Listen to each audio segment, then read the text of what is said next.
তারেক রহমান কইছে যে এই দেশে চরমপন্থা এবং মৌলবাদের অভয়ারণ্য যেন পরিণত হইতে না পারে। অতি উত্তম কথা। তবে ইন্ডিয়া মনে করে মৌলবাদীদের বিরুদ্ধে শেখ হাসিনাই একমাত্র ভরসা।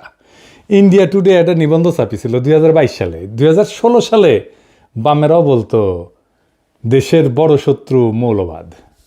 হাসিনার ফ্যাসিবাদ কিন্তু বড় শত্রু না, বড় শত্রু মৌলবাদ বামেদের মতে। তাইলে আমরা বুঝলাম বাংলাদেশে মৌলবাদ বলে একটা জিনিস আছে, মৌলবাদী বলেও একটা জিনিস আছে যা খুবই খারাপ, তাই না? সেটারে বিএনপি খায়া দিতে চায়, সেটা বিএনপি প্রতিরোধ করতে চায়। আচ্ছা, খুব ভালো কথা। তাইলে খালেদা জিয়ার নিশ্চয়ই মৌলবাদীদের সম্পর্কে একটা বক্তব্য আছিল, সেটা কি একটু আমরা শুনে আসি। মৌলবাদী ধর্মীয় লোক আছে কিন্তু মৌলবাদী নয়।